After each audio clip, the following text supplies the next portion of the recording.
Let's move on to hurricane news because it's big news. This is from Go Green. This is Climate Change Today, turning average hurricanes into monster hurricane Laura. Intensifies, expected to explode into a catastrophic Category 4 as it zeroes in on Texas. This just happened, was it 2 years ago with Harvey? Hurricane Harvey hit Houston, went from a tropical storm to a Category 5 in like 24 hours or 48 hours, very, very quickly. The water in the Gulf Coast is extremely warm in the 80s, upper 80s. So more on this story. Hurricane Laura becomes extremely dangerous Category 4 storm. Hurricane Laura has strengthened into an extremely dangerous Category 4 storm as it barrels towards the Louisiana and Texas coast. The National Hurricane Center says at least 20 million people are in the storm's path and over 500,000 have been ordered to evacuate. The Hurricane Center warned of potentially catastrophic and life-threatening storm surge, extreme winds, and flash flooding Wednesday night along the northwest Gulf Coast. Little time remains to protect life and property, it said mid-Wednesday.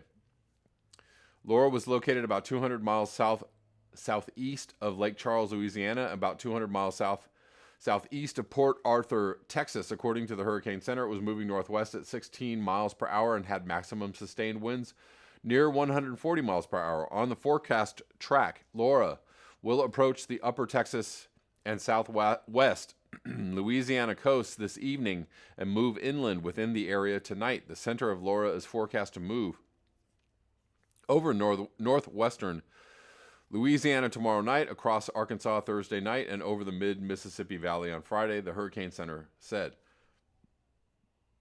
Laura is expected to remain a Category 4 hurricane through landfall tonight and then rapidly weaken. More on the hurricane from Eric Holthaus. National Hurricane Center not holding back on their latest update on Hurricane Laura. Unsurvivable storm surge with large and destructive waves will cause catastrophic damage. From Sea Rim State Park, Texas, to intracoastal city, Louisiana, including Calcasieu and Sabine Lakes. This surge could penetrate up to 30 miles inland from the immediate coastline. Only a few hours remain to protect life and property, and all actions should be rushed to completion. So people getting prepared for a major hit in Louisiana and Texas.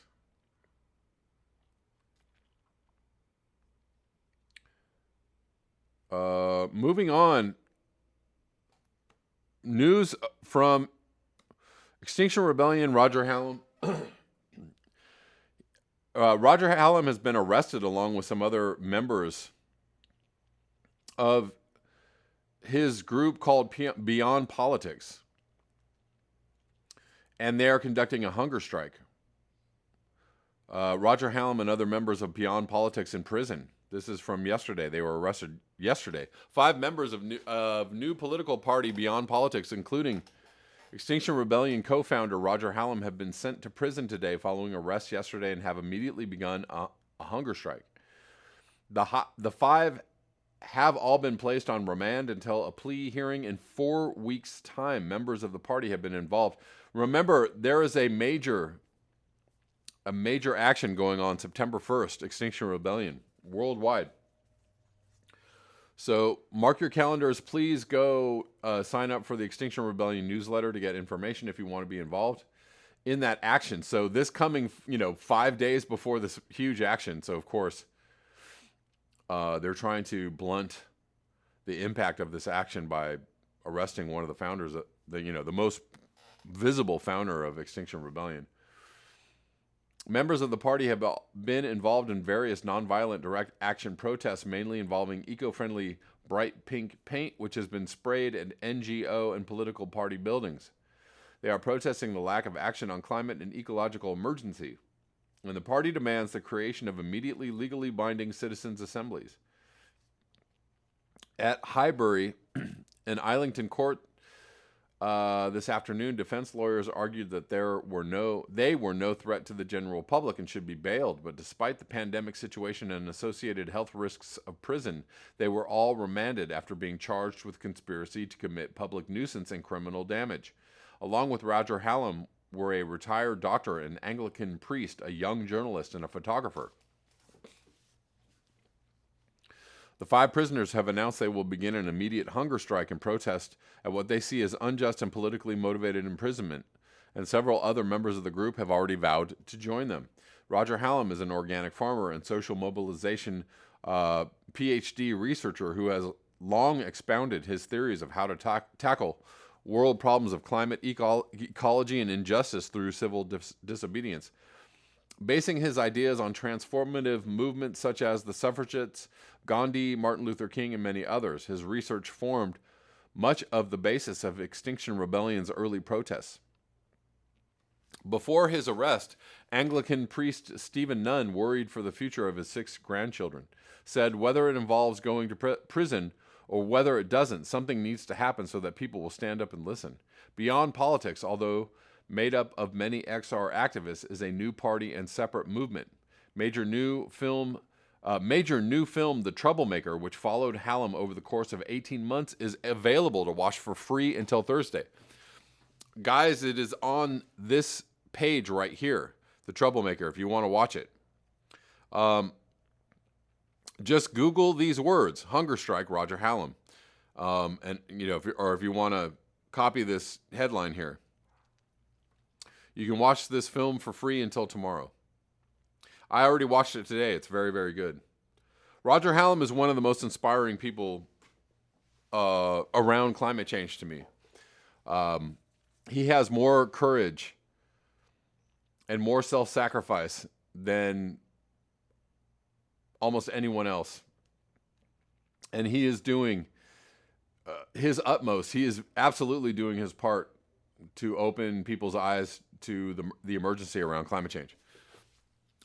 So much respect to Roger Hallam, and Godspeed to Roger Hallam and his cohorts who are currently in jail on a hunger strike in Britain. Ahead of major action, September 1st, please mark it on your calendars again and take part if you want to, if you can.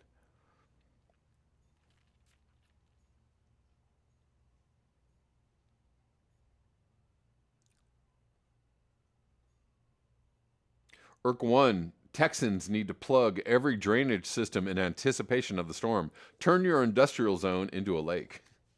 A little bit of monkey wrenching there. Yes, if that's what you want to do.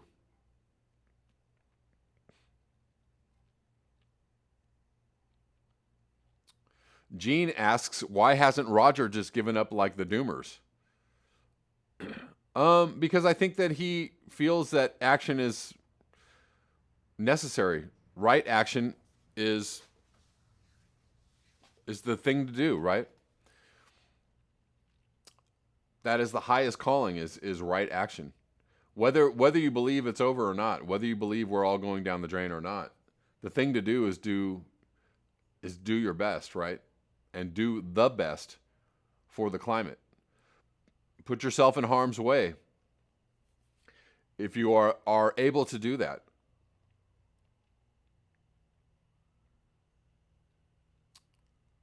Antarctican Lord, all right, we'll have fun with the tripping. Unless you're not really on acid, in that case. I don't know what to say. Lightning Rod, the people he is protesting will kill you. Right. Unapologetic Vegan, not all doomers have given up. We fight, but can't get attached to the outcome. Indeed.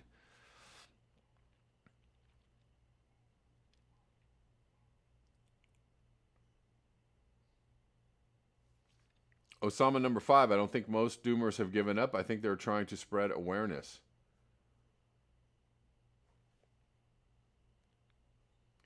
Hunter Z, why are we only 145 people? Am I in the conspiracy? No. No, you are not. We are only 145 people because people do not want to think about this. People do not want to look at this. And on top of that, there is major suppression going on with the algorithms and the powers that be. Major suppression. They do not want people finding this channel. They do not want people talking about this. So there's that too.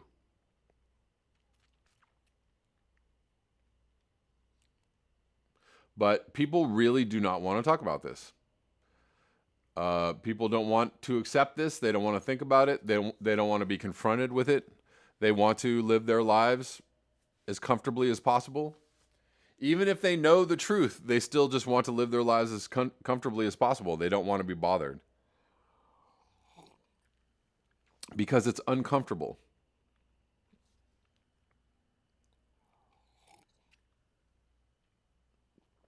Yes, TCR Galaxy. Privileged modern humans don't want to question said insane privilege. Let's move on. This out of the BBC climate change, unprecedented ice loss as Greenland breaks record. This is from a few days ago, August 20th. Scientists say the loss of ice in Greenland lurched forward again last year, breaking the previous record by 15%. A new analysis says the scale of the melt was quote unquote unprecedented in records dating back to 1948. Again, this is every single year. If you don't understand, we are breaking records every year. We will continue to break records every year. Every single year, it will get worse. You feel like doing something yet?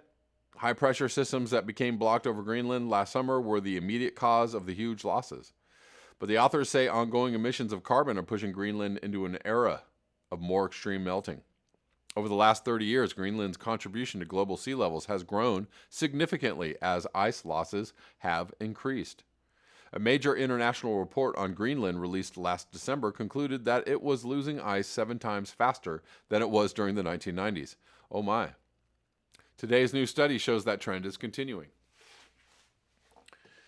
Using data from the GRACE and GRACE-FO satellites as well as climate models, the authors concluded that across the full year, Greenland lost 532 gigatons of ice, a significant increase on 2012. Remember 2012? When we had the lowest Arctic sea ice extent? The researchers say the loss is the equivalent of adding 1.5 millimeters to global mean sea levels, approximately 40% of the average rise in 1 year.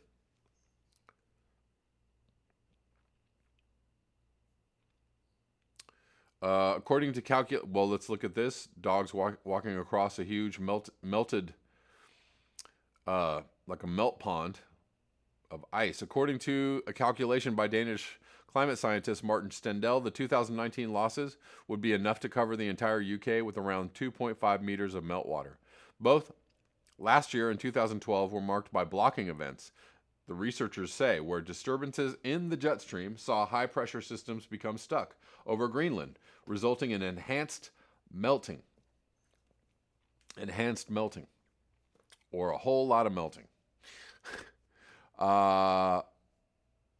We seem to have entered a realm of more and more extreme melt in Greenland, said lead author Dr. Ingo Sasgen from the Alfred Wegener Institute in Bremerhaven, Germany. It's expected that something like the 2019 or 2012 years will be repeated. And we don't exactly know how the ice behaves in terms of feedback mechanisms in this vigorous range of melting. There could be hidden feedbacks that we are not aware of,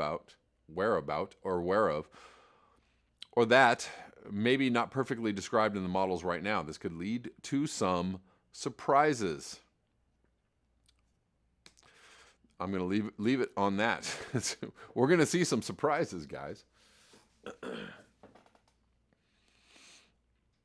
Jacob Gordon, the present is pretty dystopian. So is the president. We don't have to wait for the future. 152 watching, 72 likes. Please like up the video, guys. And if you are new, please subscribe.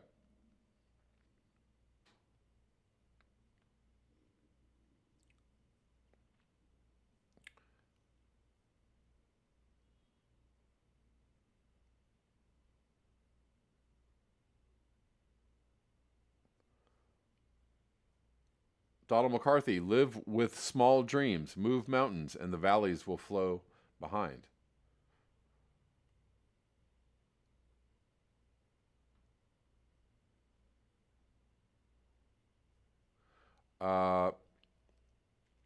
Here's moving on to something I wanted to cover. Let's see. I want to cover this. If you guys know who David Sirota is, I believe he worked. Well, he was working for the Bernie Sanders campaign this year. He's, a political analyst, operative, if you will. He runs a newsletter called TMI. And he had something really good today. I want to read it to you. Will we ever listen to the warnings? The apocalypse is here, and it comes only a few months after the political class mocked a warning and sent a truth teller into the ground, or spent them into the ground. I don't know. Anyways, he's got some headlines here. One from December 16, 2019. 4-minute Andrew Romanoff campaign ad shows climate change apocalypse. What I miss most is the sunshine. And here's another headline from August 25th, 2020. Wildfire haze, record heat, and pollution combined to make Denver air quality dangerous for all. This is a cautionary tale written as I tried to figure out how to construct the safe room that state officials now say I need to build for me and my family. This is real. This is happening. Actually, by the way, this is not a dystopian sci-fi story from the future.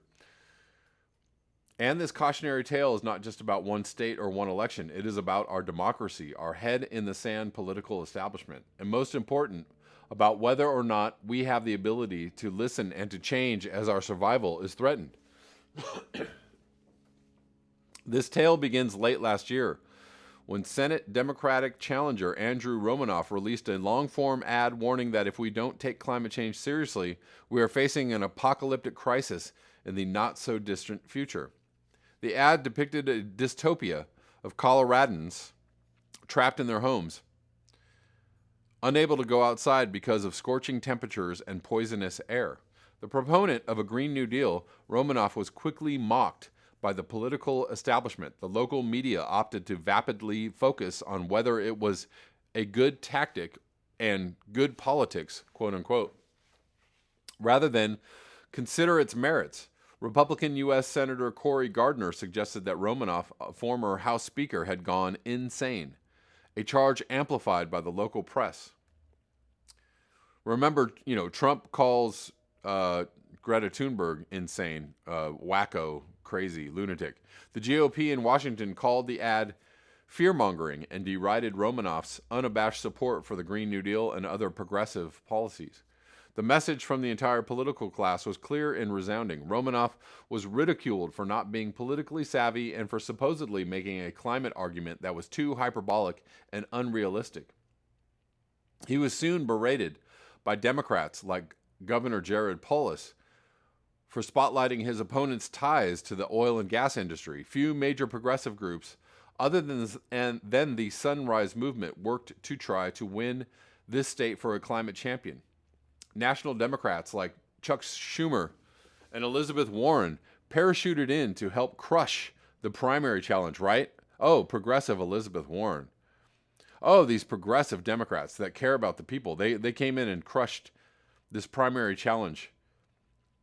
Spend Romanoff into the ground and secure the Democrat Senate nomination for one of the most pro-fossil fuel candidates in Democratic politics. Again, those progressive heroes that you think are progressive, not so much. A mere 9 months later, the climate dystopia that Romanoff warned of and that he was berated for sounding an alarm about is now the lived reality in Colorado. This morning, all of us here in Denver woke up to warnings telling us not to go out of our homes and to set up safe rooms in our homes. This is real.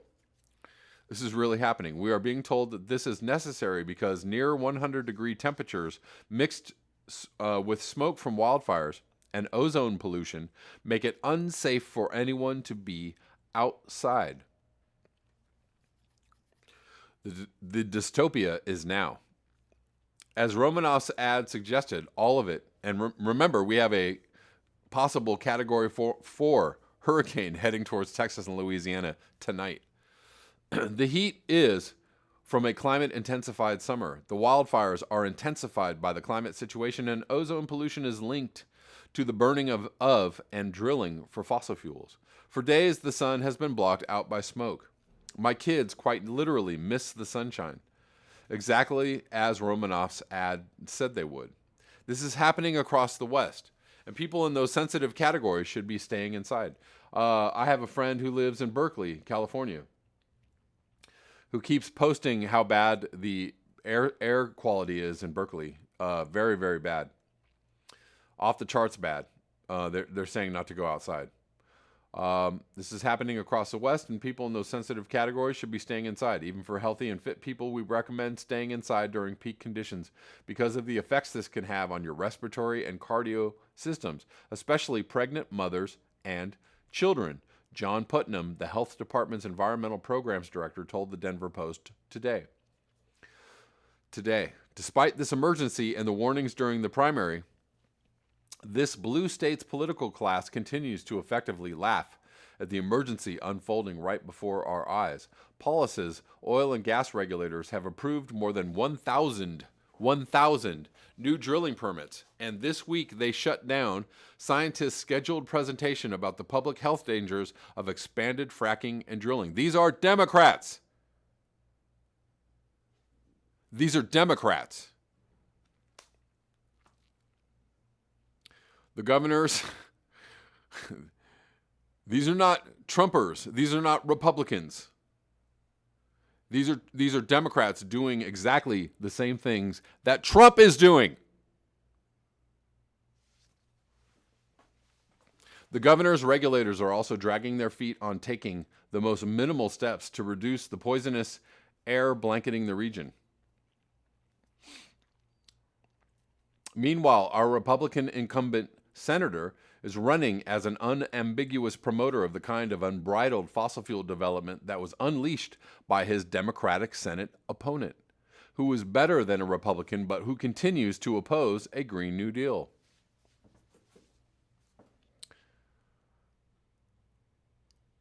Hold on one second, guys.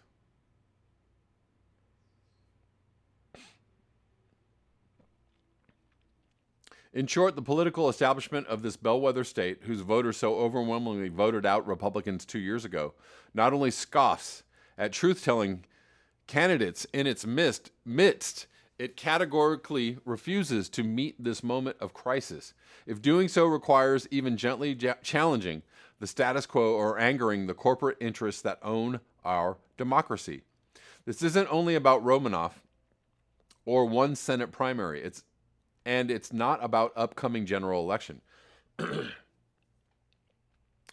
in which the only hope for even minimal change is for Republicans to be removed from power.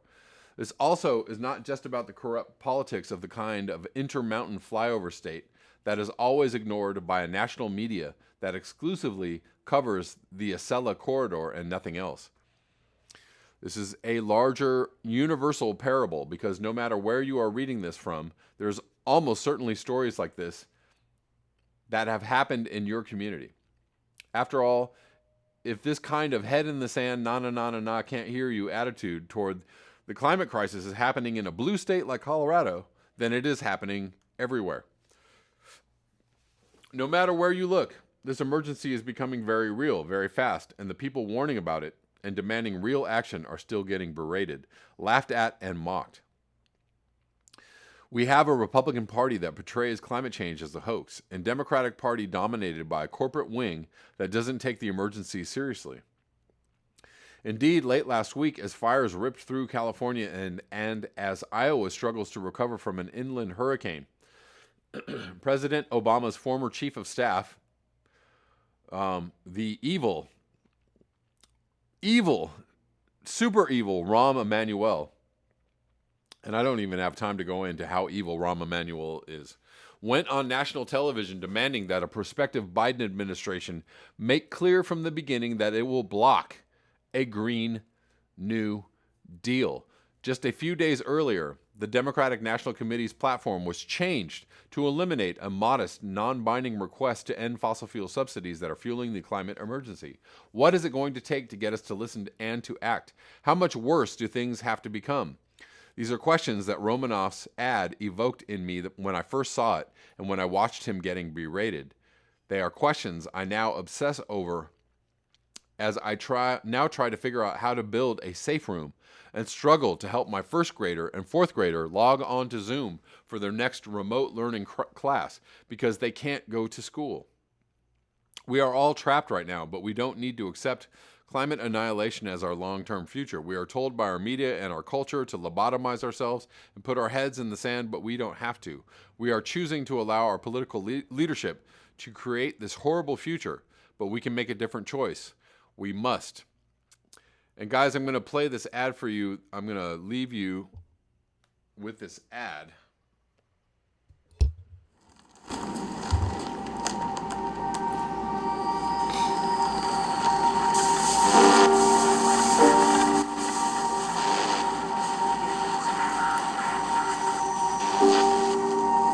What I miss most is the sunshine. But we've been here for a really long time now. Testing. 1, 2, 3. Temperature today is 127 degrees Fahrenheit. The air quality index is at 420. This place makes me sad. Heightened chance of large-scale tornadoes. It makes Mommy sad. Mommy says baby brother will be born soon, but that it's not safe for him. Or for me. Anybody out there? Not go outside. Mommy and Daddy fight a lot. But they say it's not my fault. Mama?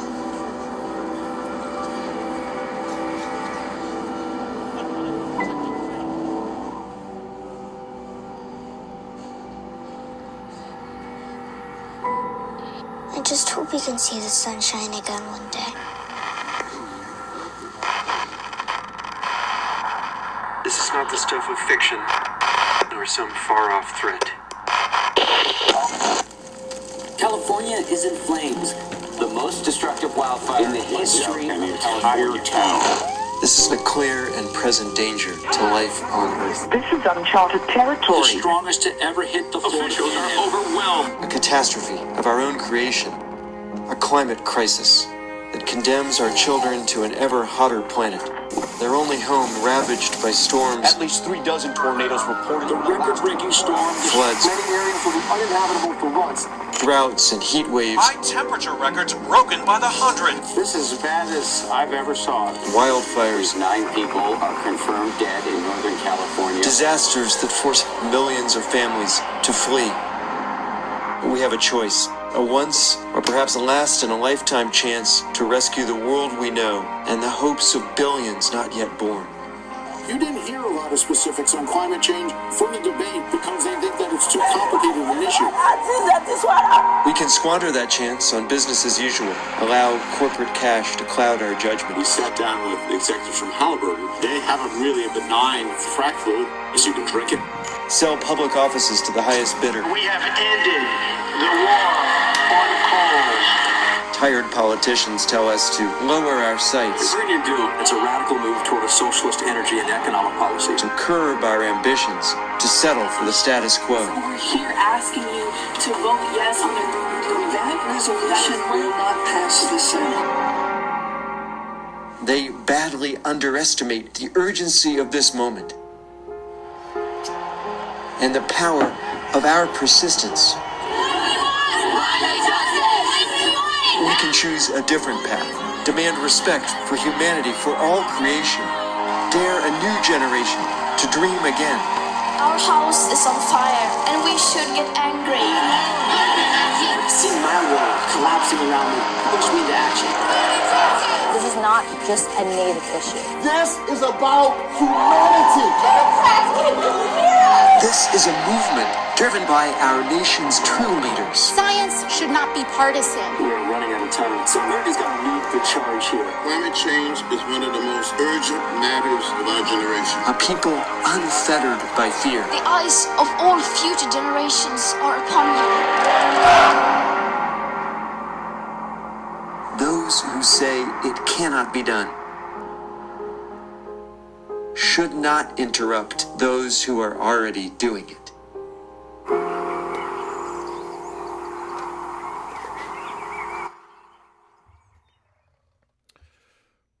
Wow. That's a pretty amazing commercial, or a, political ad, if you will.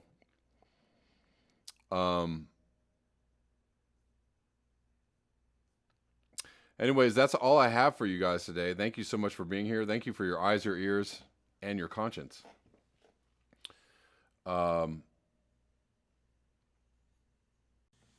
Hey guys, remember to like, share, and subscribe, and you can support the channel at the links below, PayPal, Patreon, Square. Also, if you'd like to watch the live streams, you can watch the live streams on my Patreon channel. You can subscribe for as little as $1. So hopefully I will see you over there.